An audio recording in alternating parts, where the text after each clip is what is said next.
So we're very fortunate tonight to have Robert with us. And I just want everyone to know that he brought a DVD and a couple books, a number of books. One of them is The Complete Infidel's Guide to the Quran. Another, Did Muhammad Exist? And they're on the table over here, which he'll sign for you afterwards. Robert's going to speak for about 30 to 45 minutes, and then we're going to have a question-answer period for a while. So, so do me a favor, just don't worry, you will have time. Okay, so if you could silence them, that would be great.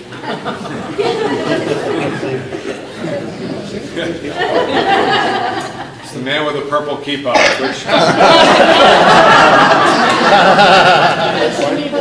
In case you want to know, people sometimes call this a hat. Just so everyone knows, in Hebrew the word is kippah. In Yiddish it's yarmulke. Most Americans call it yarmulkes because that's a Yiddish word, which is an old language that was almost dead and now is being revived to some degree. But you can call it whatever you want, head covering. But anyway, and it's not necessary that you don't have to feel bad if you're not wearing it and you're a gentleman. So don't worry about that right now. If we were up in the sanctuary, then that would be different. But don't worry. Thank you. So everyone will get a chance to ask Robert, or maybe not everyone, but there'll be a lot of questions, and we're very fortunate to have him. So I have this little bio, so pardon me for reading it instead of just speaking off the cuff. Robert Spencer is the director of Jihad Watch, a program of the David Horowitz Freedom Center, and the author of 13 books, including 2 New York Times bestsellers, The Truth About Muhammad, and The Politically Incorrect Guide to Islam and the Crusades. In recent books he has written include Did Muhammad Exist? An Inquiry into Islam's Obscure Origins, Not Peace But a Sword, The Great Chasm Between Christianity and Islam, and his latest book, which I think he sold out already here, but it was here previously, is called Arab Winter Comes to America, The Truth About the War We're In. Robert has led seminars on Islam and jihad for the United States Central Command, the United States Army Command, and the General Staff College, the U.S. Army's Asymmetric Warfare Group, the FBI, the Joint Terrorism Task Force, and the U.S. intelligence community. So, without further ado, I think that speaks for itself. Robert Spencer.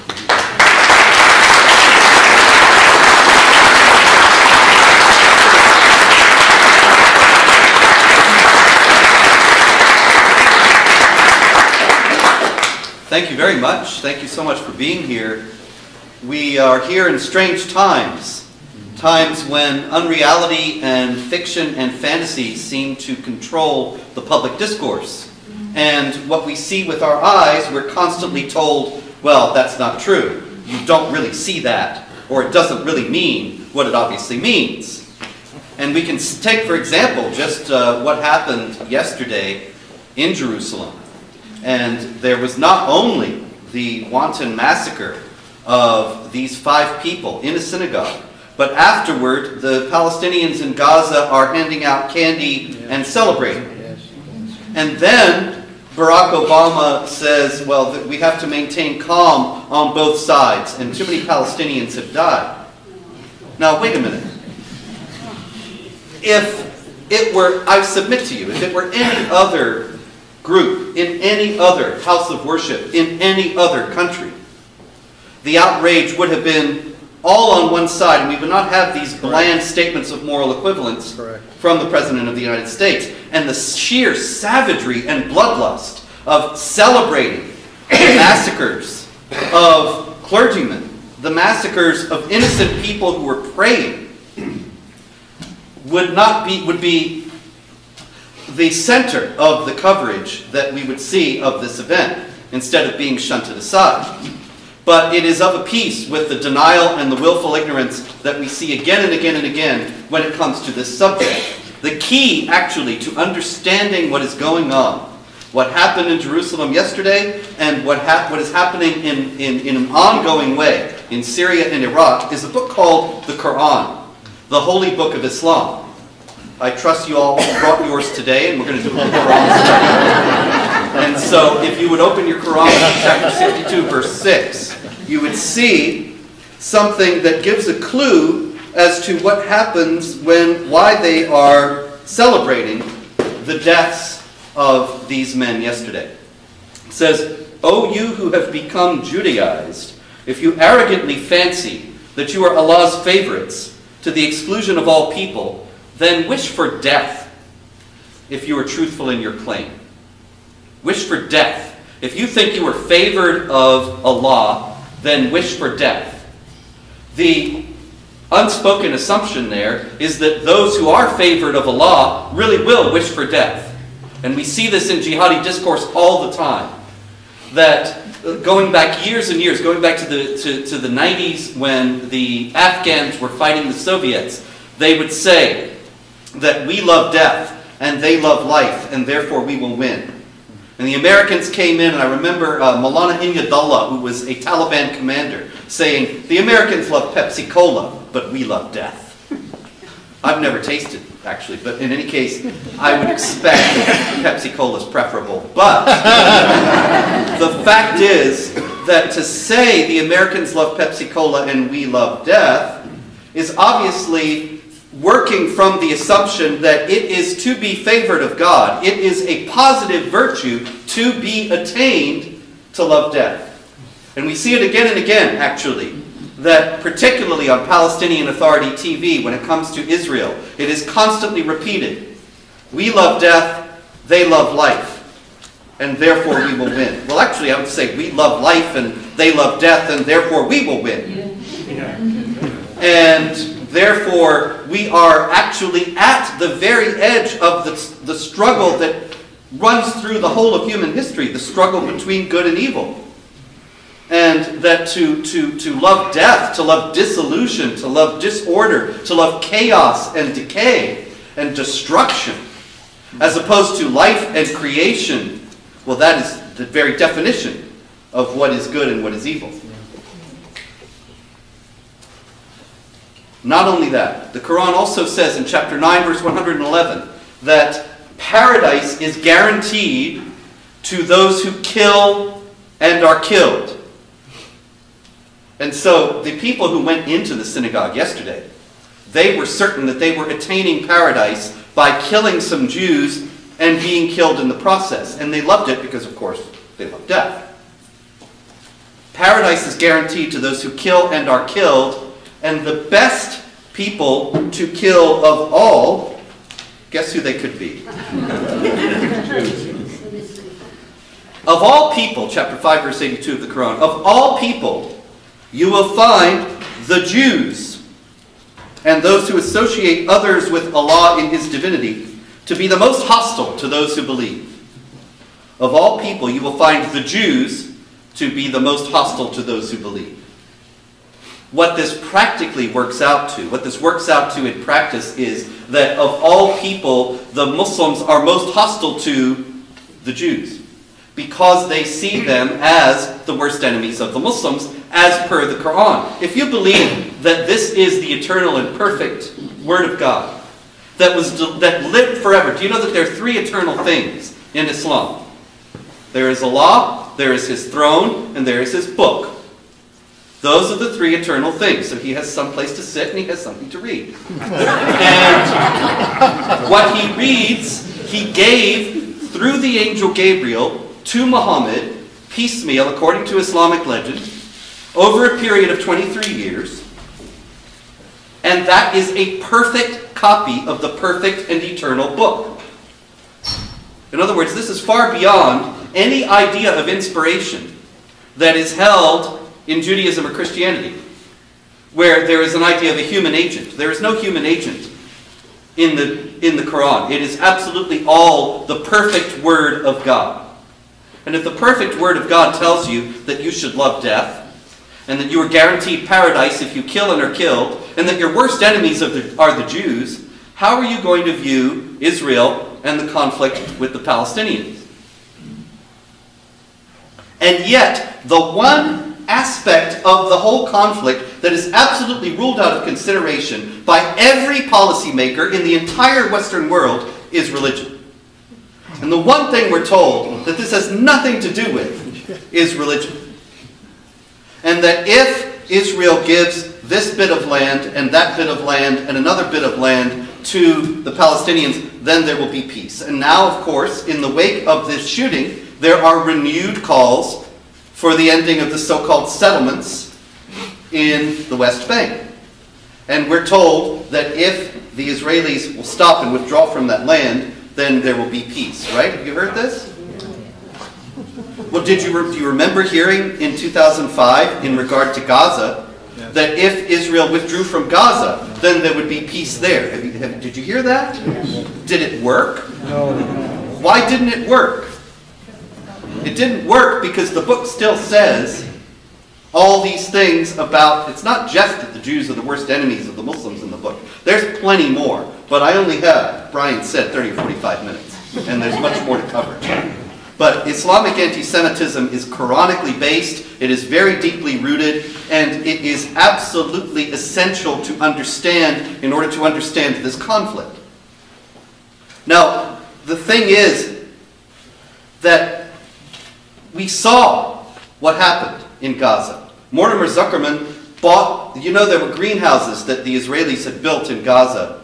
And Mortimer Zuckerman spent $14 million to buy them and give them to the Palestinians so that they would have gainful employ and be able to start peaceful lives. And now that they were not occupied and they were free to live as they chose, and they would have a way to make a living.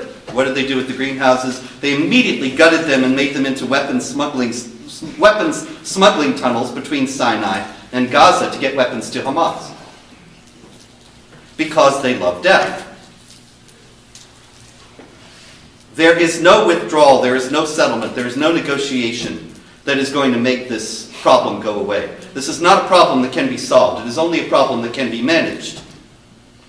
But you will only understand, Americans don't like to hear that. They like to think, well, surely we can come and talk and we'll come to some agreement and everything will be okay.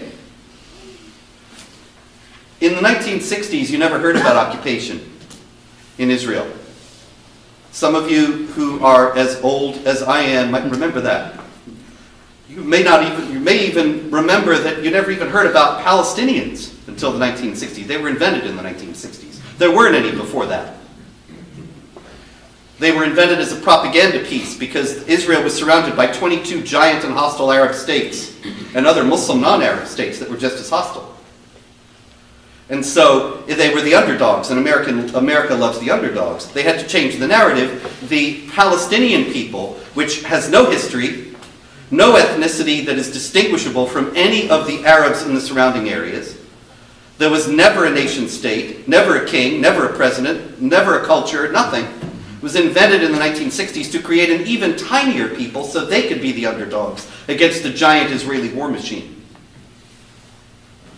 You never heard about occupation between 1949 and 1967, and yet Gaza was occupied by Egypt and Jordan occupied the West Bank, Judea and Samaria. And yet nobody said a peep about Palestinians must have a state during that period. Why? Because it's all about the Jewish state must not exist. It's all about the Quran. Yet again, the Quran says in chapter 9, verse 29, fight against those who do not obey Allah and His Messenger, and do not forbid what He has forbidden, even if they are of the people of the book, which is Jews and Christians primarily, until they pay the jizya, the tax, with willing submission, and feel themselves subdued. In other words, until they submit to the rule of the Muslims. The idea of a state that is ruled by non-Muslims in the middle of what is considered to be Muslim land, well, the Quran says, drive them out from where they drove you out. Chapter 2, verse 190. And so, it must not exist. But these are religious imperatives. The one thing that is absolutely discounted in all matters of policy in Washington and elsewhere regarding Israel. It's the same thing with the Islamic State.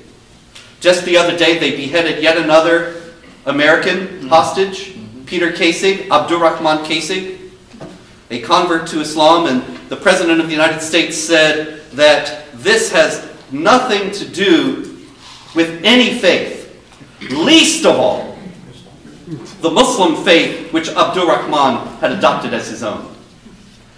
Okay, look, Peter Kasig was not a Muslim until he had been taken hostage and he was under threat of death. And after that, his parents only quite recently revealed that under duress he had become a Muslim. Barack Obama, in saying that it had nothing to do with the Islamic faith which Abdurrahman had adopted as his own, he's trying to do two things. Did you catch them? He's trying to, in the first place, of course, as he always does, absolve Islam from any responsibility for the atrocities committed in its name and in accord with its teachings. And second, also, to give the impression that the conversion was something that was voluntary and that had been taken on as a matter of his free conscience, Kasig's free conscience, and thus was testimony to the fact that Islam had nothing to do with this, and that it was just it's a twisting and a hijacking and a perverting of the true religion of Islam. Now, the thing is, Barack Obama always says this. He might as well just have a form ready at the White House, and he can just fill in the blanks. The beheading of so-and-so on such and such a date, or the explosions and the killings at such and such a place at such and such a time, have nothing to do with the great and noble religion of Islam. Okay, a couple things before we see why that matters. In the first place, the beheading. Why did they behead Kasig? The Quran in chapter 4, verse 92 says, do not kill another Muslim. So if he did convert, he should have saved his skin thereby. Except Islam doesn't have forgiveness. In Islam, there is no idea that what you have done in the past, even if you convert, you know, Christianity, you get baptized and the idea is your sins are washed away. They don't have an idea of that in Islam. So in Islam, this guy had been a military man. He fought in Iraq. He was an American crusader. He converted to Islam, great. Well, that means he won't burn in hell for all eternity, but he's still an American crusader. He has to be put to death. So they put him to death. How did they put him to death? They beheaded him. Why did they behead him? Chapter 47, verse 4 of the Quran says, when you meet the unbelievers, strike their necks. Now, what else has the Islamic State done? The Islamic State has captured Yazidi and Christian women and made them into sex slaves. And the world is horrified and says, what is this savage barbarity? We haven't seen anything like this since the Dark Ages. Where did they get this idea? Well, you know where they got it. Quran. Thank you. They got it from the Quran. I happen to have here an edition of the Quran, so you don't have to take my word for it, that has commentary by Sayyid Abul Ala Maududi, who was a Pakistani politician and Islamic scholar. He died in 1979. He was the founder of Jamaat-e-Islami, which is still the largest Islamist party in Pakistan. And he was an Islamic scholar of great renown. He was not an extremist. He was not somebody who hijacked the religion. He was mainstream as you can get. If you go, I don't know if there's an Islamic bookstore in town, but probably there's one in Boston. You can go there. I'm not sure you'd want to, but if you went there, you would find books by Maududi. He wrote a multi-volume commentary on the Quran, of which this is a digest. He wrote many other books. He's very mainstream. You go to IslamicBookstore.com online. You will find many books by Maududi. And he gives commentary here. Chapter 4, verse 3, it says, marry the women that seem good to you, 2 or 3 or 4.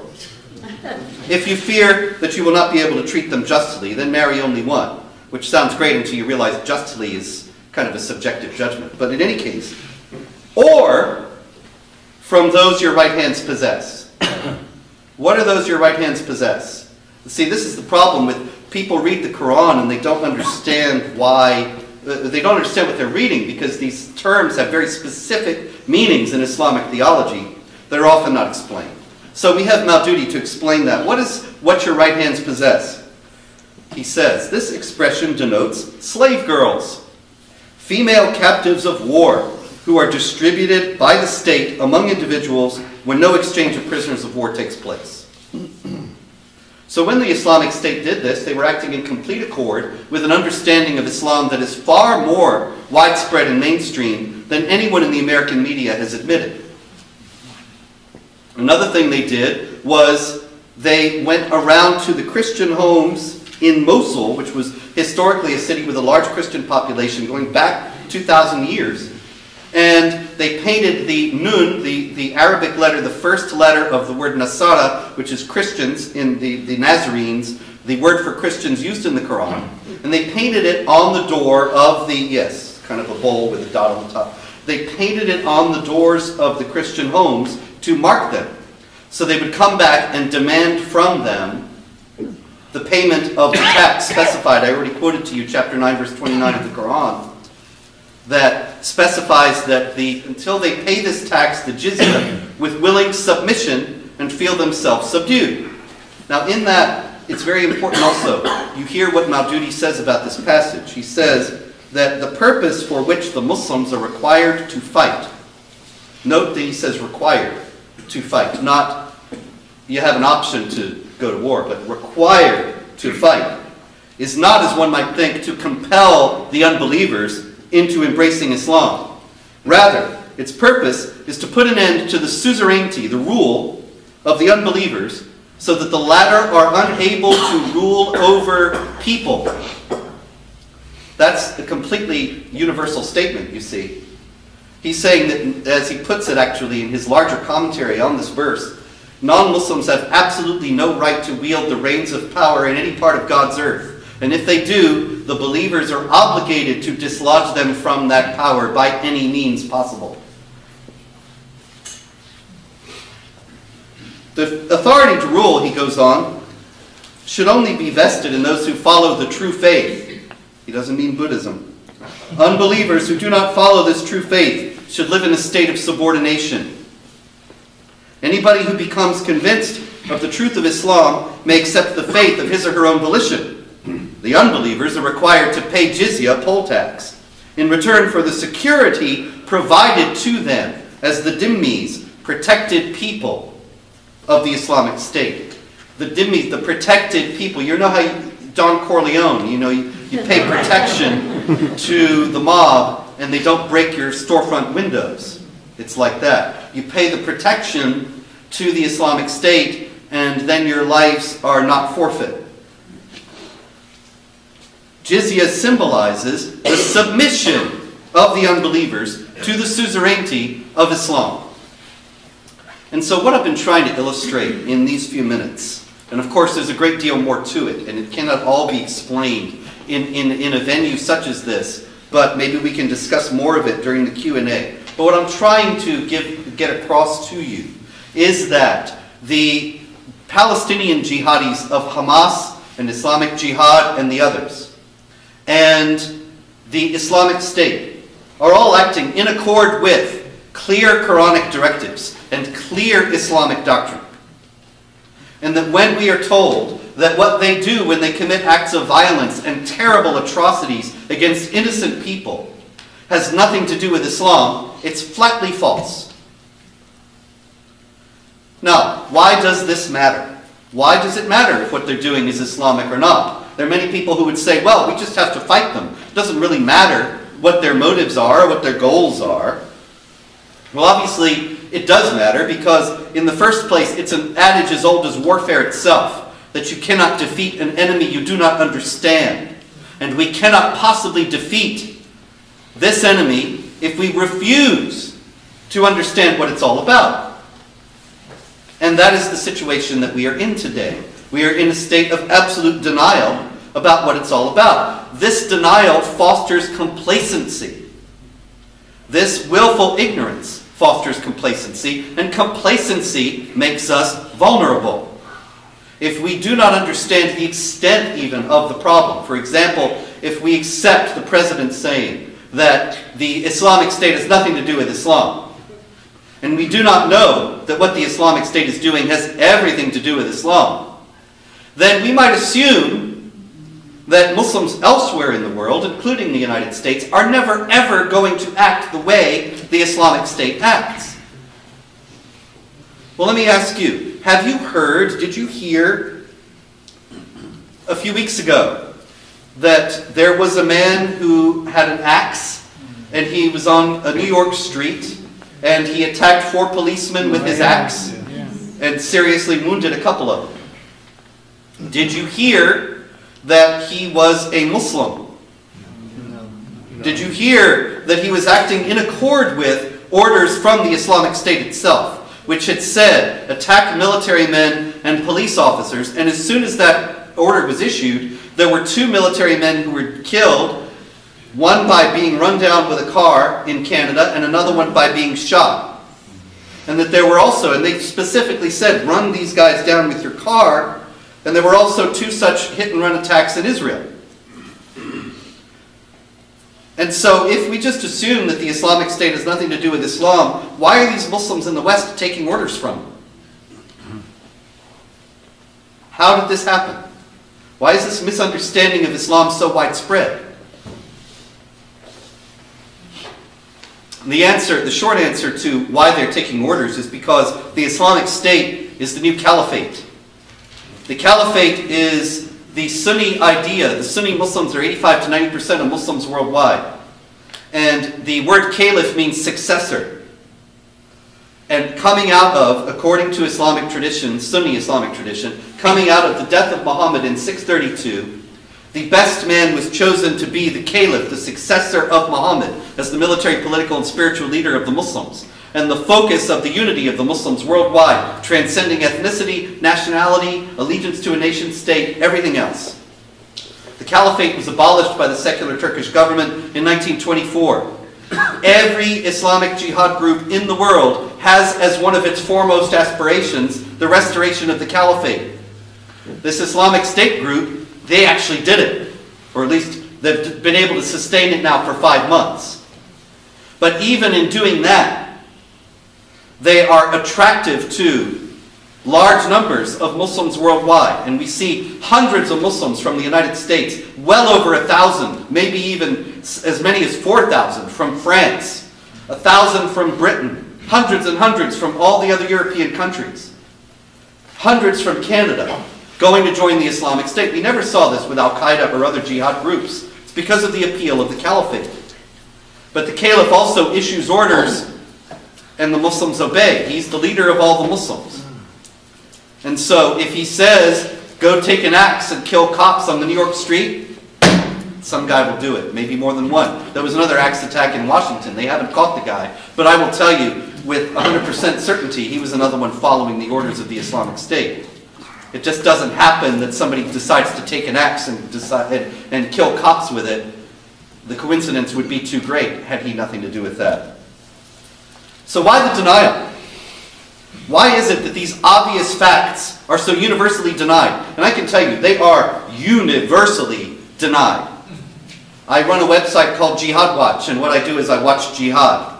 And it beats Leave It to Beaver. And jihad, every day, is happening around the world. People committing acts of violence in accord with Quranic commands. And in careful accord with Quranic commands. In other words, you know, why do you have to cut off somebody's head? Why can't you just shoot them? Well, the Quran says so. And plenty other things that the Quran says, and people do them. In the course of this work, I am looking at news sites and wire services and all these sources all day, every day.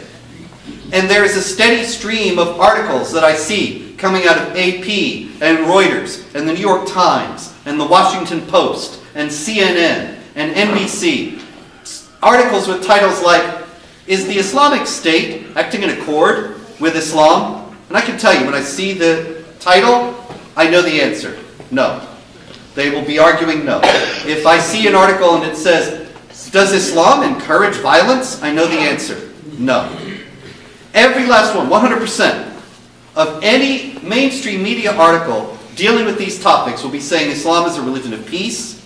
It's been twisted and hijacked by a tiny minority of extremists. There are Jewish and Christian extremists too, and nobody should draw any judgments about Islam from the actions of these people. And every last one of them, unanimous. If there were ever an article, Bill Maher. Did you see the controversy with Bill Maher a few weeks ago? And he got in the big fight with Ben Affleck, and he was saying there's a problem with Islam. Yeah. Same thing. Every article, why Bill Maher is wrong. Every last one. If I ever saw the New York Times run a piece saying, Bill Maher may have a point, I would faint dead away. Yeah. How did this happen? It's a matter of United States government policy.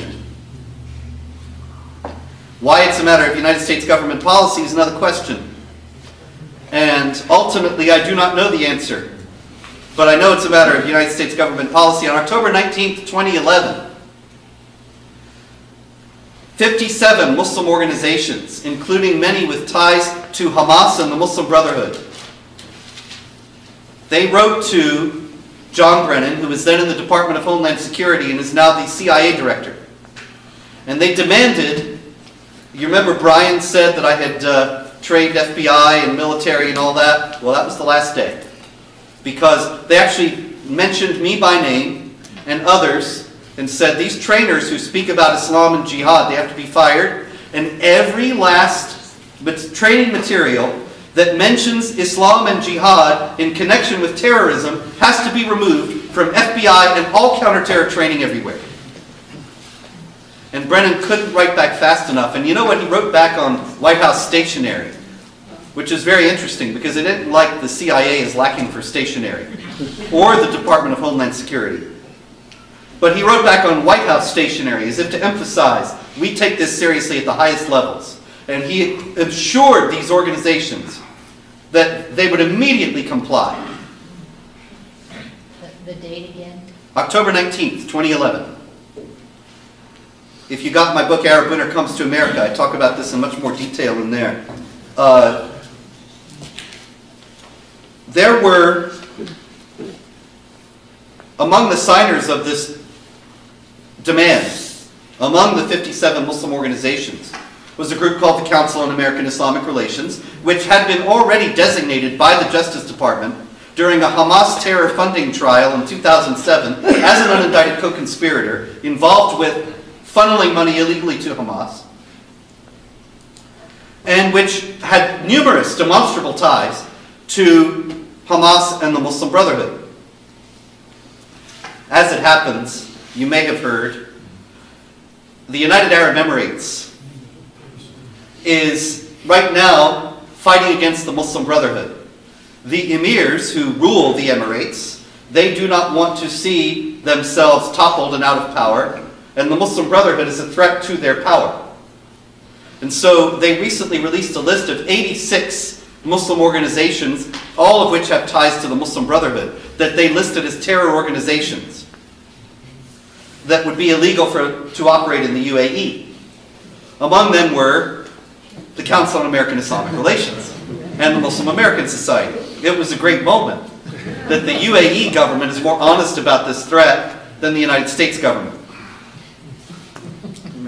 And not only that, but Barack Obama's State Department has issued a formal request to the UAE that they would clarify why they put the Council on American Islamic Relations on this list. A group with demonstrable, proven ties, multiple ties, to Hamas and the Muslim Brotherhood. Yep. My colleague Pamela Geller and I, a few years back, filed a Freedom of Information Act request with the Justice Department, asking for records of their correspondence and their mutual activities with groups that had ties to Hamas and the Muslim Brotherhood, including the Council on American Islamic Relations, the Islamic Society of North America, and others. We got back this huge box with over 1,000 pages of stuff. They have meetings practically every day. They are in close contact. When CARE was put on the terror list by the UAE, there was a State Department spokesman talking about how they're going to ask them what's going on and try to get them removed. And some reporter to his everlasting credit, said, wait a minute, doesn't CARE work closely with the State Department? Aren't you guys in close collaboration? And the State Department spokesman said, oh, I don't know anything about that. Next question? But yes, we do know about that, and the collaboration is extensive. Yep. And you have to wonder, what on earth is the president thinking in having the Justice Department and the State Department and other agencies work so closely with these groups? One of the things that came out at that Holy Land Foundation trial, the Holy Land Foundation was once the largest Muslim charity in the United States. It was closed down because after 9/11, it had donate to 9/11 victims on its website, but the money was going to Hamas. And it's illegal to give money to Hamas. It's a terror organization, so it was shut down.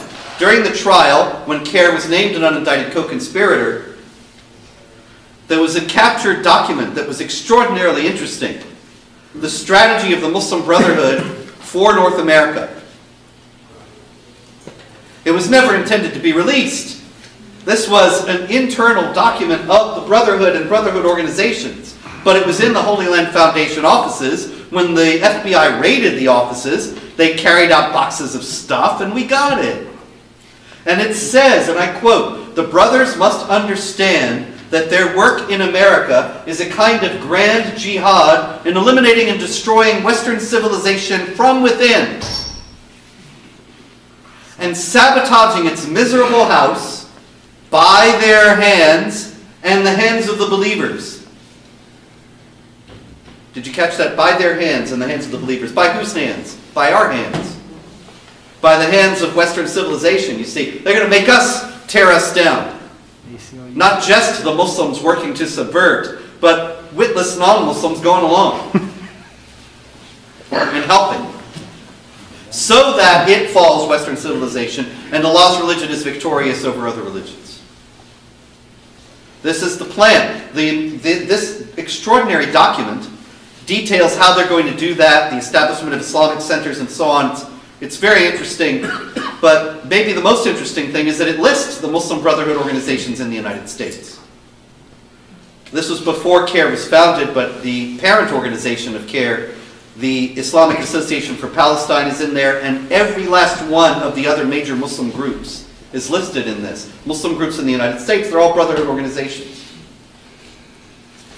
Along comes Barack Obama, elected president in 2008, and again in 2012.